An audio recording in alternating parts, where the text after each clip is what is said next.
Today's mindful moment. Imagine handing a high school student a state-of-the-art supercomputer, but you restrict them to only playing solitaire. Right. Yeah, you would probably think that is a massive waste of potential. Exactly. And yet when we look at how this new technology is entering our classrooms, that is often exactly what is happening. We are taking revolutionary tech and just using it to generate traditional worksheets slightly faster. That tension is really at the heart of the argument we are exploring today, because the public conversation usually swings wildly between two extremes. Yeah, people either hail it as the ultimate salvation for every educational challenge, or they warn of impending doom, the end of learning as we know it. Which brings us to the book we are analyzing. It is called The Promises and Perils of AI in Education, Ethics, and Equity, have entered the chat by Ken Shelton and Dee Lanier. And their core premise is that this technology is neither our savior nor our destroyer.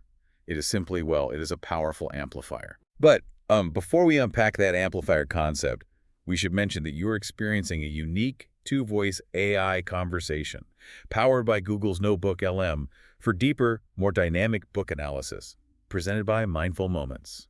Nourish your mind on the go. So looking at what Shelton and Lanier mean by amplification, if a teacher uses generative text models just to churn out, say, multiple choice quizzes, they are not really transforming education. No, they're just automating the old paradigm. Exactly. Using a transformative platform to reinforce outdated methods, that is where your supercomputer for solitaire comparison really rings true. It really does, because true transformation requires redesigning the learning experience itself. Yes, moving away from passive consumption. The technology should foster personalization, creativity, and student voice. But here's the thing. Even if a teacher completely redesigns their curriculum to be creative, none of that matters if the student cannot actually access the software. Well, that brings up the massive equity gap the book highlights, because the promise here is huge. Right. If properly resourced, this technology can democratize access, like providing high-quality translation for multilingual learners. Or personalized tutoring in underfunded districts. But the peril, well, it is a concept the authors call digital redlining. Okay, wait. I want to make sure we understand the mechanics of digital redlining, because it's not just about who gets a laptop, right? Right, it is not. You are saying the actual application of the software changes depending on the school zip code. Precisely. In privileged environments, students often receive access to powerful platforms for creation and complex problem solving. Wow. But meanwhile, marginalized students frequently encounter the technology in the form of surveillance or behavioral control.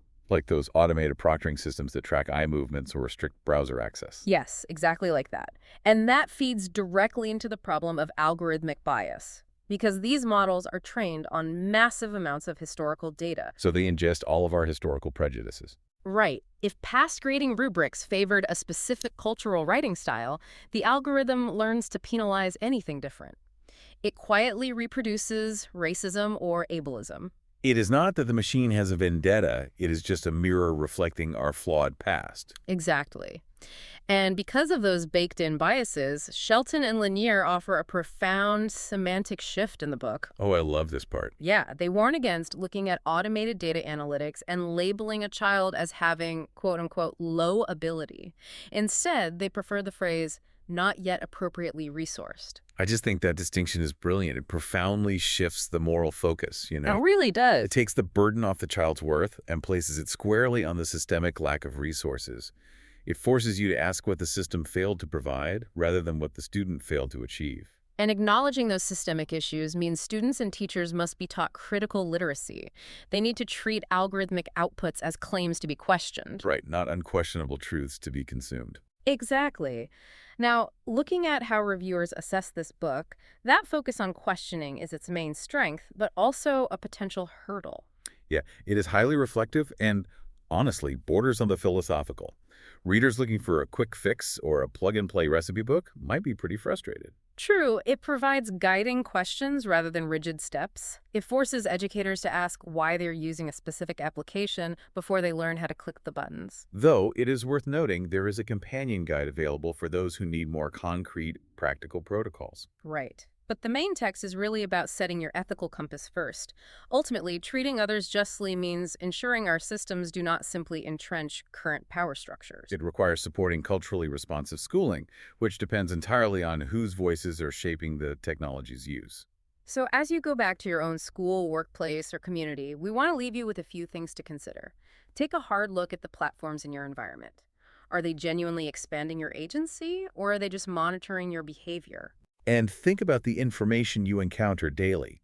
What steps can you actually take to interrogate the claims these algorithms present to you rather than accepting them as fact? And finally, examine the technological choices your community makes. Are those systems quietly labeling people, or are they revealing where your institutions are under-resourced? We do not have to choose between salvation and doom. We just have to decide whether we are going to keep playing solitaire or if we are finally ready to change the game.